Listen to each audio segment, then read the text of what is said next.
Moving on, next we have the electronic displacement effects, और जैसा नाम से पता चल रहा है, it influences the distribution of electron in a covalent bond and hence it have strong effect on the reactivity of organic compound and the type of reaction undergone by them. तो इसके कुछ सब टाइप्स होते हैं, like inductive effect, electromeric effect, resonance effect, etcetera etcetera. अब हम one by one एक एक इफेक्ट को स्टडी करना शुरू करेंगे यहाँ पे. तो फर्स्ट इज इंडक्टिव इफेक्ट. इसके बारे में आप लोगों ने कई बार पढ़ा भी होगा, सुना होगा पहले भी. The concept of inductive effect concerns the shift of electric charge with in a molecule arising out of the presence of A polar covalent bond in A molecule. तो एक कंडीशन तो यहाँ पे ये होगी कि एटलीस्ट वहाँ पे पोलर कोवेलेंट बॉन्ड की प्रेजेंस जरूरी है, तभी ये इफेक्ट ऑपरेट होगा. To illustrate this, let's we consider this example.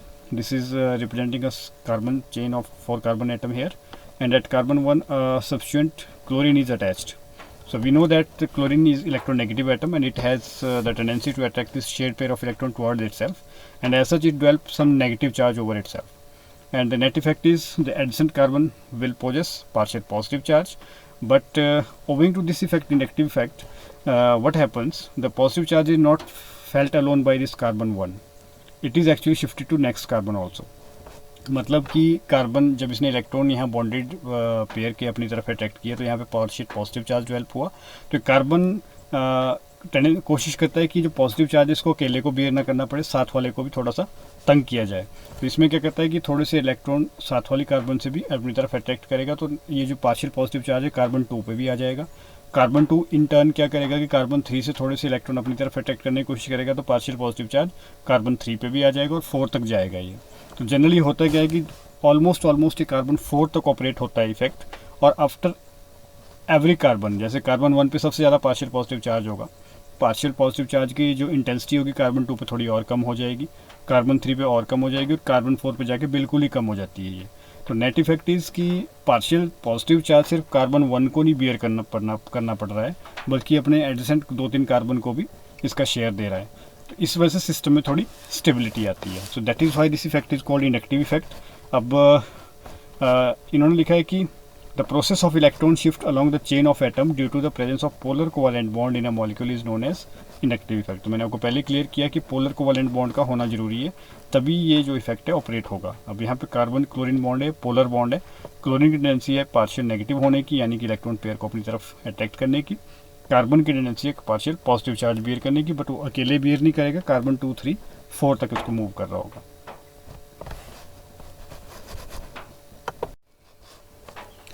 अब आपने देखा होगा कि जो ये इंडक्टिव इफेक्ट होता है, इसके भी कुछ सब टाइप्स रहते हैं, like minus I effect, plus I effect. और माइनस आई इफेक्ट क्या होता है कि अगर जो साइड ग्रुप लगा हुआ, जैसे पिछले केस में क्लोरीन था, वो इलेक्ट्रॉन पेयर को अपनी तरफ खींच रहा था, जो बॉन्डेड इलेक्ट्रॉन पेयर था उसको अपनी तरफ अटैक्ट करने की कोशिश कर रहा था. So in that case the effect is called minus I effect. अगर कोई ऐसा ग्रुप लगा हुआ है जो अपने आप को जो अपने मतलब इलेक्ट्रॉन नेगेटिविटी जिसकी हाई है, और वो इलेक्ट्रॉन पेयर का जो बॉन्डेड इलेक्ट्रॉन पेयर उसको अपनी तरफ अट्रैक्ट करने की टेंडेंसी रखता है, तो वहाँ पे जो इफेक्ट ऑपरेट होगा उसको माइनस आई इफेक्ट कहते हैं. तो आपने याद रखना है कि विड्रॉइंग जहाँ पे रहेगी इलेक्ट्रॉन की, वो माइनस आई इफेक्ट को डिनोट करता है. तो ये कुछ ग्रुप्स हैं जो माइनस आई इफेक्ट शो करते हैं. इनका एक ऑर्डर दिया हुआ है यहाँ पे कि कौन कौन से ग्रुप ज़्यादा माइनस आई इफेक्ट शो करते हैं और कौन सा कम नेगेटिव आई इफेक्ट शो करते हैं. So mostly the electron withdrawing groups they show minus I effect. Next effect is plus I effect. अब ऑब्वियसली इसका रिवर्स होने वाला माइनस आई का. यहाँ पे जो साइड ग्रुप लगा होगा वो डोनर ग्रुप होगा, यानी कि उसकी टेंडेंसी रहेगी कि वो इलेक्ट्रॉन डोनेट करे सिस्टम को. सो एटम और group which have lesser electronic attracting power than the hydrogen is said to have plus I effect. मतलब नेट इफेक्ट हम ये कह सकते हैं कि वो अट्रैक्ट करने के बजाय वो जनरली रिलीज़ करते हैं सिस्टम को इलेक्ट्रॉन. तो ये जो ग्रुप्स हैं यहाँ पे लगे हुए सारे के सारे ग्रुप्स, लाइक टर्शरी मिथाइल या सेकेंडरी जो हमारे एल्केन्स होते हैं, प्राइमरी एल्केन्स वगैरह होते हैं, तो इनमें ये जो इफेक्ट ऑपरेट होता है ये प्लस आई इफेक्ट रहता है, क्योंकि इनकी टेंडेंसी रहती है कि सिस्टम को इलेक्ट्रॉन डोनेट करें. ये तो ये काफ़ी सिंपल सी चीज़ है, आपको अंडरस्टैंड करनी है, आपकी अंडरस्टैंडिंग बेटर होनी चाहिए इस पर, और आपको एटलीस्ट पता होना चाहिए कि कौन कौन से group minus I effect show करते हैं जब वो कार्बन चेन में लगे होते हैं, और कौन कौन से group plus I effect show करते हैं. ऐसा ही एक और इफेक्ट है electromeric effect.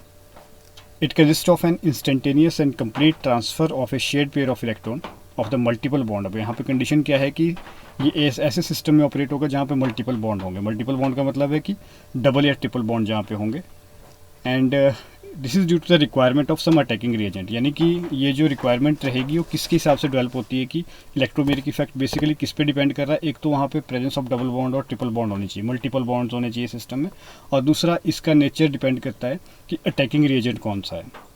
For example, electromeric effect is usually noted as E effect and the transfer of electron taking place is represented by curved arrow.